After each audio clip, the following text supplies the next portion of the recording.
네, 경제인사이트 이어가겠습니다. DB금융투자 문홍철 자산전략팀장 모시고 미국의 신용등급 강등에 따른 여파를 분석해 보도록 하겠습니다. 어서 오십시오. 예, 안녕하십니까. 뭐 3대 신용평가 회사 우리가 외환위기를 겪었기 때문에 이름을 예. 다 알고 있는데 그중에 하나 피치가 예. 2011년 S&P가 강등한 이후에 12년 만에 네. 미국 신용등급을 강등을 했어요. 네. 이거 어떻게 봐야 됩니까? 이제 가장 이번에 크게 지적을 했던 것은 피치 입장에서 미국의 부채와 관련된 이제 가버넌스 이슈가 최근에 커졌다. 즉 구조적으로 이 부채를 견제할 만한 세력이 좀 있냐. 이런 거에 대한 이제 우려를 좀 하고 있었던. 원래 의회가 견제하는 건데 의회의 정쟁 도구로 쓰이고 있으니까. 쓰이고 더불어서 사실 이번에 협상도 좀 신평사 입장에서는 부채를 줄이는데 좀 미진하지 않았나. 예. 이렇게 이제 생각을 하고 있고, 뭐 심지어 지금 트럼프가 또 공화당에서는 힘을 여전히 또 얻고 있지 않습니까? 근데 이 트럼프가 좀 정통 공화당과는 좀 결이 다른 그렇죠. 사람이어서 또 트럼프가 사실은 바이든 전에 이미 부채를 조금 늘리긴 했었습니다. 물론 바이든 때 코로나 때문에 더 많이 늘긴 했지만, 그렇다면 이제 피치가 보기에는 아니 이거 누가 되든 부채는 이거 줄기 어려운 거 아니냐. 그렇다면 가버넌스 이슈상 일단은 한번 털고 가야 되고, 특히 그 최근에 미국이 세수가 많이 줄고 있습니다. 그 이유는 이제 두 가지인데, 물가가 떨어지면 세수가 줄죠. 근데 물가가 많이 올랐잖아요. 그 흐름 자체는 좀 떨어지고 있죠. 물가 상승률이 네, 둔화되니까. 그래서 이제 보통은 상승률이 유지된다는 가정하에 예산을 잡아놓는데, 그 예산 대비해서 세수가 물가가 지금 3%밖에 안 되니까 당연히 이제 세수가 많이 줄겠죠. 더불어서 경제가 이제 좋다는 하는데, 이제 고용은 좋을 수 있는데 사실 그 우리가 경제를 측정할 때 그 생산 측면에서 GDP가 있고 이제 소득 측면에서 보는 GDI가 있는데, 그렇죠. 미국의 GDI는 지금 사실 침체 상태거든요. 그렇다면 이 소득을 기반해서 결국 세금을 걷기 때문에 미국의 세금이 인플레 안정에 GDI 성장이 별로니까 이제 별로 안 들어온다. 그래서 이번 3분기에 미국 정부가 조달을 좀 늘리겠다. 이게 이제 채권 시장 쪽에서는 수급적으로 좀 부담스럽게 작용을 올해 이번 주 초에 이제 작동을 했어요. 그런 내용들이 나왔습니다. 예. 마침 이제 미국 정부가 3분기 조달을 발표를 하려는 찰나에 피치가 선수를 쳐서 미리 등급을 이제 내려버린 거죠. 타이밍상으로는 어떻게 보면 굉장히 그 절묘한 피치 입장에서는 이유가 있었네요. 뜬금없는 게 아니었네요. 뜬금없진 않고 3분기 조달 계획에 딱 맞춰서 발표를 했습니다. 자, 이거에 대해서 백악관이나 뭐 옐런 장관 같은 예. 경우에는 뭐 정말 현실을 무시한 거다. 뭐 이렇게 예. 아주 강하게 반발하고 예. 있는데 예. 2011년 사례하고 비교해서 어떤 점이 각고 다른 겁니까? 이전 굉장히 비슷한 게 많아요. 일단은 예를 들어서 뭐 부채가 당연히 당시보다 훨씬 많은 거고, 2011년에 문제가 더 심해진 가장 큰 이유 중에 하나가 이 불똥이 유럽으로 튀었거든요. 예. 유럽의 재정도 지금 그렇게 그래서 안 좋죠. 재정 위기로 가지 않았습니까? 결국 유럽 재정위기로 갔죠. 그러니까 이 불똥이 과연 이제 유럽에 또 튈 거냐, 이것도 굉장히 중요한 관전 포인트가 될 수 있을 것 같고요. 당시에도 물가가 굉장히 높았습니다. 뭐 지금 생각하면 그때 물가가 4%라서 예. 뭐 귀여워 보이지만, 당시로서는 양적 완화를 이제 처음 시작을 금융위기 이후에 했는데, 그럼 당연히 물가가 오른다라고 생각을 했고 실제 4%까지 물가가 올랐거든요. 그러다 보니까 금리를 막 올리고 있었는데, 그런 상황에서 경제는 안 좋아지고, 그런 상황에서 부채가 늘어나니까 등급을 까고, 그래서 굉장히 충격이 심화됐던 상황이 과거. 저게 지금 2011년 당시 그 그렇죠. 전후에서 그 상황이네요. 이제 2011년 8월 5일에 등급이 강등됐는데, 당시에 물가 보시면 거의 4% 가까이 지금 예. 가고 있지 않습니까? 기준금리는 제로인데 당시에 양적 완화가, 그리고 우리나라도 저때 금리를 많이 올렸어요. 예. 그래서 이제 물가가 높으니까 금리를 긴축을 하고 있었는데, 그래서 경제는 좀 안 좋았고요. 그런 상황에서 이제 피치가 등급을 그 당신 S&P죠. S&P가 등급을 내리니까 굉장히 경제적으로나 주식 부문에서도 충격이 굉장히 컸습니다.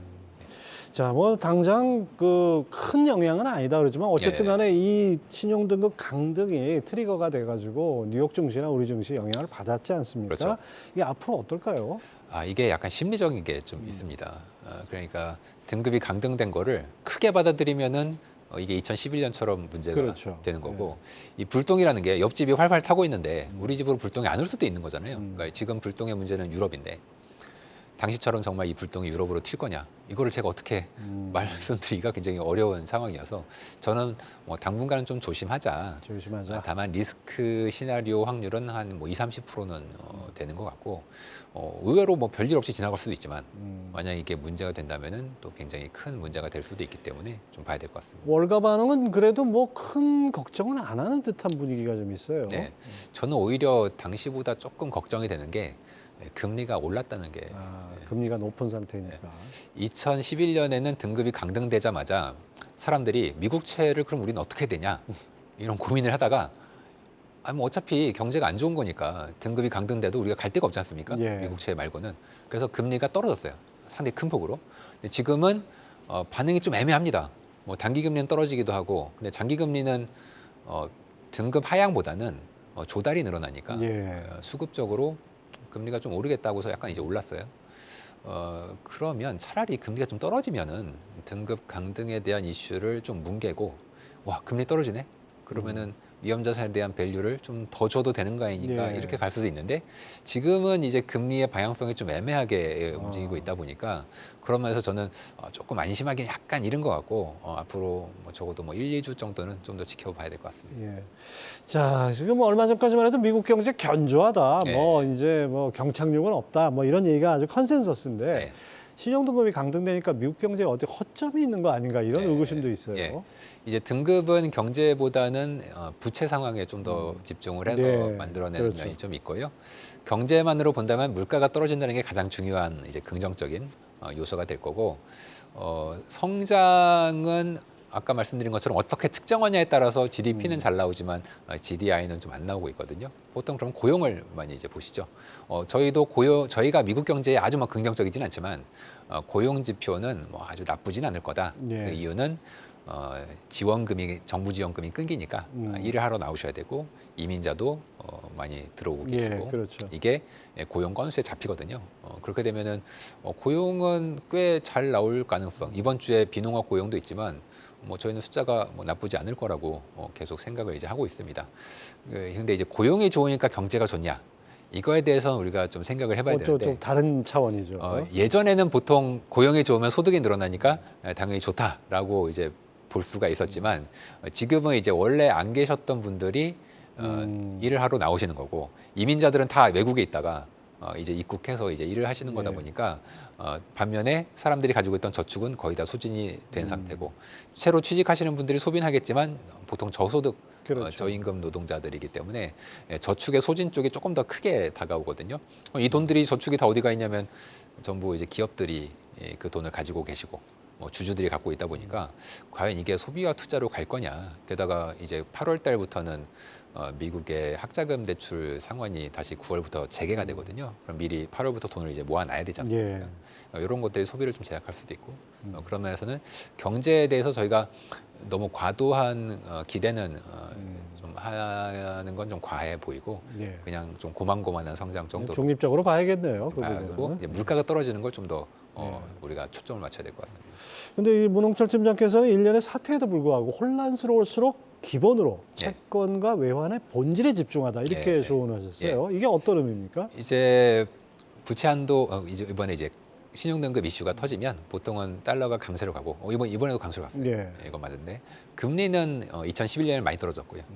지금은 사람들이 좀 헷갈려하고 이거 수급적으로 안 좋다 이렇게 생각하고 있습니다. 2011년에는 채권이 당시에 금리가 떨어진 여러 가지 이유 중에 하나는 당시에는 그래도 긴축을 좀 하고 있었습니다. 예. 지금도 긴축은 하고 있지만 이자 비용이 너무 늘고 있다 보니까 이 긴축이 좀 제대로 안 되고 있거든요. 그런 면에서 우리가 이제 채권 투자 금리를 볼 때는 달러는 분명히 신용 등급만 보면은 강세제로긴 해요. 이것만 보면. 그런데 이제 금리 같은 경우에는 우리가 왜 미국이 등급이 강등됐냐? 세수가 안 좋아서. 세수가 왜 안 좋냐면 경제가 뭐 그렇게 좋지는 않고 그냥 고만고만한 정도. 근데 물가는 떨어지지 않습니까? 그러면 이거는 지금처럼 수급 때문에 금리가 오르고는 있지만 좀 길게 본다면은 다시 떨어지지 않겠냐? 그러면 약간 역유자형으로 금리가 살짝 반등했다가 다시 떨어지는 방향으로 금리는 가지 않겠나 그렇게 좀 보고 있습니다. 달러화는 어떨 것 같습니까? 예, 유로 달러랑 원 달러가 좀 상이한 흐름을 좀 보일 것 같습니다. 보통 유로 달러 때로 그냥 원 달러도 가거든요.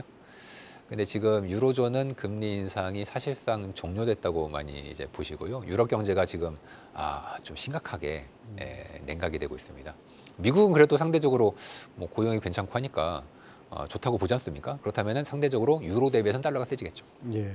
그건 아마 저희가 앞으로도 연말까지 계속 그렇게 보는데 한국은 조금 다릅니다. 한국은 어떤 금리나 통화 정책의 차이보다는 수출이 예. 핵심이거든요. 그럼 수출을 더 단순화시키면 반도체가 될 거고요.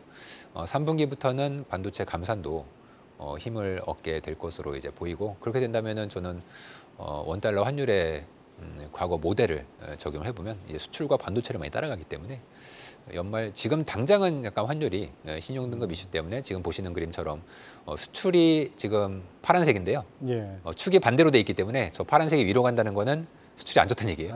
안 좋을 때. 전년 대비 지금 안 좋다는 얘기입니다. 여전히 안 좋죠. 다만 저점을 좀 다지는 모습들이 보입니다. 왔다 갔다 하죠. 예. 저게 곧 그림상으로는 아래쪽. 그러니까 성장률이 이제 올라간다. 수출이 앞으로는 최악을 넘어선다. 이렇게 볼 수 있을 건데 그렇게 되면 하얀색의 원달러 환율도 아래쪽의 방향성의 힘을 지금 좀 미리가 있죠. 저 하얀색은. 예. 그래서 약간 중간에 잠깐 환율이 반등한다거나 지금처럼 그럴 수는 있겠는데 흐름 자체는 수출이 최악을 지나서면 원달러 환율은 기조적으로 좀 아래쪽 압력, 워낙 강세 압력을 받습니다.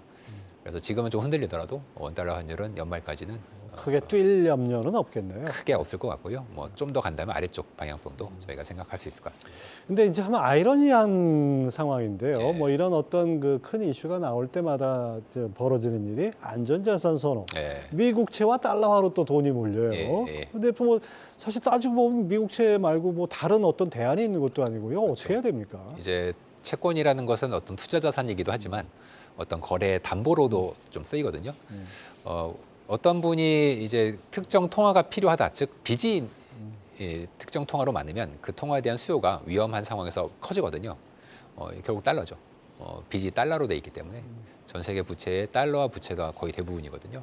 그렇다면은 어떤 신용 등급이 강등되면 이거 미국에 대한 등급이 떨어졌으니까 이 미국채를 어떻게 봐야 되냐? 그런데 우리가 입장에서는 오히려 리스크가 커지면 빚을 빨리 갚아야 될 수가 있으니까 예. 오히려 달러에 대한 수요가 즉 미국채에 대한 수요가 커질 수 있기 때문에 오히려 달러나 미국채에는 좀 더 강세 요소로 결국 글로 갈 수밖에 없겠네요. 결국 이제 우리는 대체제를 늘 찾게 돼 있는데 네, 대체제가 있으면 돼요. 예. 있으면 가는데 없으면 결국 가게 돼 있습니다. 이쪽으로. 네, 지금까지 DB금융투자 문홍철 팀장 함께했습니다. 오늘 말씀 감사합니다. 예, 감사합니다. 예.